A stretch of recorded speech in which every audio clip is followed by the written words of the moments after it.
ஊரில் அவனுக்கு 1008 பிரச்சனை இருந்தாலும் உங்களுக்கு ஒரே ஒரு பிரச்சனை இருக்கே, அந்த பிரச்சனை என்ன? ஒரு ஆளோட மட்டுமே உங்க போராட்டம் இருக்கு.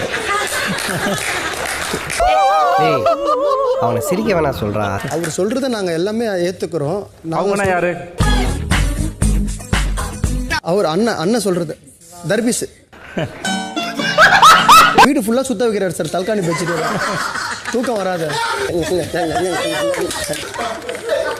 நைட்டு ஃபுல்லாக இங்கே கொசு, இங்கே வந்து படுக்கிறேன், இங்கே படுக்கிறேன், அங்கே படுக்கிறேன், கொசு கடிக்குது. பக்கத்தில் போய் பார்த்தா திருப்பி என்னால் அது ஒன்று ரொம்ப டார்ச்சராகுது. நான்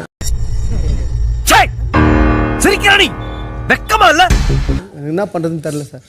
நைட்டில் எழுந்து திடீர்னு வந்து எனக்கு வந்து தனுசு ராசி, நான் அவங்க அப்பாவை சார் என்னை வந்து பொண்ணு பார்க்க சொல்கிறாரு. அவர்தான் ஜாதகம் பார்க்குறேன் சார். அவங்க அப்பா கிட்ட சொல்கிறதுலாம் என்கிட்ட சொல்லுங்கிறாரு சார்.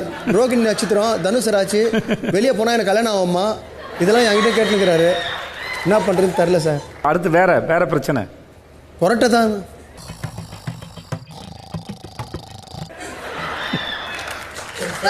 நடிப்பு. ஐயோ நடிப்பு, இது இங்கே ஸ்விம்மிங் பூல் தவற வச்சு கிணறு அந்த நேரம் 6 பேர் இறந்துருப்போம் உள்ள.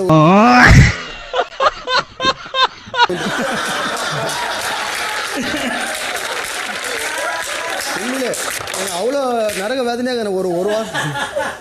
ஆனால் அவருடைய டேலண்ட்டு அதை வந்து ஜாலியாக காட்டுறாரு, அதையும் அக்செப்ட் பண்ணிக்கணும். நீங்கள் அவரை சமாதானப்படுத்துகிற மாதிரி என்ன சமாதானப்படுத்தாதீங்க, சொல்லுங்கள். தோசை சுடுறதுக்கு முன்னாடி உட்காந்துறாரு. மாவா இருந்தால் கூட கூட்டி நான் பிடிச்சிடுறேன், பசி இருக்குன்றாரு. அவனை சொல்லி நிறுத்துங்களேன்டா. எதுக்கு இடத்துல உங்கள் பேரை ஏன் சொல்கிறாரு? ஒன்றும் இல்லை சார், இப்போ வந்து பிரவீன் எதனா தப்பு பண்ணால் கூட தபார் வினோத் அப்படின்றாரு சார். பார்த்துக்கிட்டு என்ன வினோத்? காலையில் 16 வயது நிலை பிரவீன் நாமினேஷனில் போயிட்டு இது மாதிரி தான் 2 வாட்டி என் பேரை சொல்லிட்டு வந்துக்கிறார் சார். எப்ஜேவ் தான் சொல்ல போகிறேன்ட்டு இங்கே வந்து சாரி சார் உங்கள் பேரை சொல்லிட்டேன். அவர் வந்து என்கிட்டயே இருக்கிறதுனால பாசமும் என்கிட்ட தான் இருக்கிறாரு, சண்டையும் என்கிட்ட தான் போடுறாரு.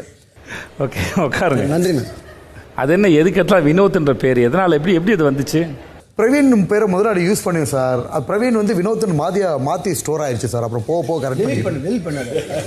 இப்போ கரெக்ட் பண்ணிக்கிட்டு போனேன். வினோத் நீங்கள் பேச கேட்க மாட்டேங்க, சொல்லுங்க. இல்லை டெலிட் பண்ணுறேன், ஸ்டோர் ஆயிடுச்சா சார், என் பேர் ஸ்டோர் ஆயிடுச்சா, அதை டெலிட் பண்ணுறேன், இல்லைன்னா சுவிச் ஆஃப் பண்ணுறேங்கன்னு சொல்லி. இப்போ ரூம் இப்போ வந்ததுக்கப்புறம் அது மாறிடுச்சு சார். இப்போ வினோத் சார்னே கூப்பிட ஆரம்பிச்சிட்டு டெய்லி தலையெல்லாம் அழுத்து விடுறேன் நான் தூங்கும் போது. இப்போ ஒருத்தர் தலையை அழுத்தி விடணும்னா என்ன சொல்லணும், கொஞ்ச நேரம் பொறுத்து வானாப்பா போதும் உன் கை வலிக்கணும். நம்ம அப்படி படுத்துட்டு தூங்கிட்டாப்பல நானும் தூங்கிடுறேன், எழுப்பி இன்னொரு முறை பண்ணுங்க வினோத் சார்.